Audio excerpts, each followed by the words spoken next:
बिस्मिल्लाहिर्रहमानिर्रहीम। अस्सलामु अलैकुम नाज़रीन। तमाम तारीफ़ें अल्लाह ताला की पाक ज़ात के लिए जिस जहान की खालिक, मालिक और परवरदिगार है, और लाखों करोड़ों अरबों खरबों दरूद और सलाम अल्लाह ताला के आखिरी नबी और रसूल हज़रत मोहम्मद मुस्तफ़ा अहमद मुजतबा सल्लल्लाहु ताला अलैहि वसल्लम पर और आप सल्लल्लाहु ताला अलैहि वसल्लम की आल पर। नाज़रीन, आज की इस वीडियो में हम लोग वबाई अमराज से बचाव और कोरोना कंट्रोल ऑर्डिनेंस जो 2020 है, जिसको इंग्लिश में हम लोग Punjab infectious disease prevention and control ordinance 2020 कहेंगे, उसके बारे में बात करेंगे। जो हाल ही में इनके पिछले महीने की 29 तारीख को जो गवर्नमेंट पंजाब है उसने इसको नाफज किया है। तो चलते हैं जानने के लिए अगली स्लाइड पर। नाज़रीन, हर महज़ब माशरे में हिफ़्ज़ान सेहत का ख्याल रखना हुकूमत की ज़िम्मेदारी होती है, और इसी तरह किसी इलाके में कोई वबाई मर्ज़ फैल जाए या फूटने का ख़दशा हो तो हुकूमत जो होती है ऐसे अमराज को रोकने के लिए इक़दामात करती है, और इस मकसद के लिए वो कानून साज़ी भी करती है। जैसा कि आप जानते हैं कि पिछले कुछ महीनों से एक वबाई मर्ज़ जिसे कोरोना कहा जाता है पूरी दुनिया में फैल चुका है। पंजाब में अब कोरोना के मरीजों की तादाद में इजाफा हो रहा है। इस बात सुबह पंजाब में कोरोना कंट्रोल के लिए infectious disease prevention and control ordinance को 29 मार्च 2020 को जो है वज़ीर आला पंजाब जनाब उस्मान बुज़दार ने जो है इसके कुछ निकात शेयर किए थे। मैं उन निकात को आप लोगों के साथ भी शेयर करना चाहता हूँ जो उन्होंने नाफज कर दिया इस मुल्क में। नाज़रीन, इस आर्डिनेंस के मुताबिक वबा के फैलाव की सूरत में तमाम गैर सरकारी डॉक्टर्स और जो सरकारी हैं और प्राइवेट अस्पतालों को वबाई अमराज के मरीज़ों को संभालने और उनका इलाज करने का हुक्म जो है वो दिया जा सकता है, और हुकूमत किसी भी तरह की जो है पाबंदी कहीं भी लागू कर सकती है।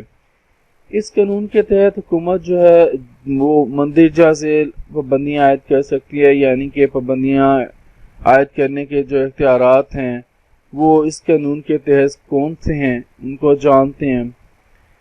पहले नंबर पर बच्चों को स्कूल या इज्तिमात में भेजने पर जो पाबंदी है वो लगाने का इख्तियार है। नाज़रीन, ये कानून इब्तदाई तौर पर तो ये 3 महीनों के लिए है।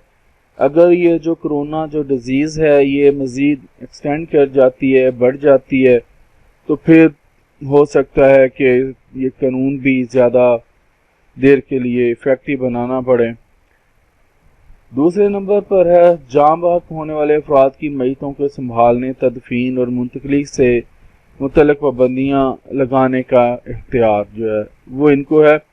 मसलन कहीं पे फौतगी किसी की हो जाती है तो वहाँ पर कितने अफराद शामिल होंगे, उसकी तदफीन कैसे होगी, मैयत को कैसे मुंतकिल किया जाएगा। इसी तरह जो कोरोना से जाम बहक लोग हो रहे हैं नाज़रीन, उनका भी जो है जो हमने देखा है कि हुकूमत क्या कर रही है कि वो जो उनके वारसान हैं उनको वो मरने वाला जो शख्स होता है कोरोना से उसकी सिर्फ जो है वो शक्ल वगैरह दिखा देते हैं, उसके बाद उसको दफनाने का या जो भी है वो इंतज़ाम जो है वो हुकूमत ही कर रही है। तीसरे नंबर पर मुख्तलिफ त्योहारों, इज्तिमात, ग्रोहों और लोगों पर किसी भी किस्म के इकट्ठ पर जो है वो पाबंदी लगाने का इख्तियार जो है वो इस कानून के तहत हुकूमत के पास है। यानी कि कोई भी फर्ज कर लें शादी वगैरह हो रही है, कुछ भी हो रहा है, इस तरह के मज़ीद इज्तिमात कहीं पे भी हो रहे हैं तो उन पर भी जो है पाबंदी लग सकती है। फिर इस कानून की किसी भी शिक की आप खिलाफ वर्जी करेंगे तो उस पर जुर्माने भी हैं, जो मैं आपके साथ आखिरी स्लाइड पर शेयर करूंगा। चौथे नंबर पर जो पाबंदी लगाई जा सकती है वो है नाज़रीन, इस ऑर्डिनेंस के तहत हुकूमत को किसी भी जगह को बंद करने, सील करने, दाखिल होने या बाहर निकलने पर पाबंदी का जो है इख्तियार है। 5ویں نمبر پر یہ بڑی اہم جو پابندی ہے، جو ایک اختیار ہے، یہ اختیار حاصل ہے ڈپٹی کمشنر کے پاس مخصوص مدت کے لیے مخصوص علاقوں پر کسی بھی آمد و رفت کی پابندی لگانے کا اختیار ہے، اور اس کے ساتھ ساتھ کسی بھی بیماری کو پھیلانے والے شخص کی مخصوص جگہوں پر منتقلی اور وہاں رکھے جانے کا اختیار وہ اسے ہے، یعنی کہ اس کو کنتیاں یا اسپتال میں جہاں پہ ہے اس کو مریض اگر مل جاتا ہے تو یہ کس کے پاس اختیار ہے؟ ڈی سی کے پاس، ڈپٹی کمشنر کے پاس ہے کہ وہ اس مریض کا انتظام کرے۔ اس کے علاوہ عوام الناس کی کسی وقت کسی بھی جگہ اسکریننگ کا اختیار ان کو حاصل ہے، جیسے ابھی جگہ جگہ پہ ناکے لگے ہوئے ہیں، وہاں پر آپ کو کسی بھی جگہ جو ہے وہ روک کر آپ کی اسکریننگ کر سکتے ہیں، یہ ان کو اس قانون کے تحت اختیار حاصل ہے۔ ناظرین، اس قانون کے مطابق ہر شخص کی ذمہ داری ہوگی کہ وہ کسی بھی بیمار کو جانتا ہو تو سرٹیفائیڈ میڈیکل افیسر کو اطلاع دے۔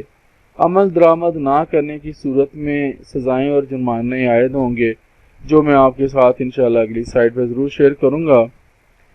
ناظرین، یہ قانون بنانے کا مقصد کورونا کی روک تھام اور حفاظتی اقدامات کرنا ہے۔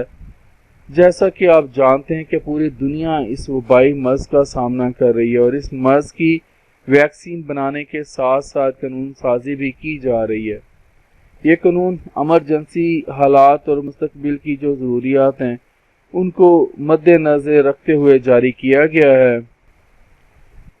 دنیا میں ناظرین سب سے زیادہ موات جو ہوتی ہیں یا جو ہوئی ہیں وہ وبائی امراض سے ہوئی ہیں۔ اس بات کو مد نظر رکھتے ہوئے حکومت کوشش کرتی ہے کہ وہ اپنے عوام کو وبائی امراض سے ہر ممکن طور پر بچائے، اس لیے اسے قانون سازی بھی کرنی پڑتی ہے۔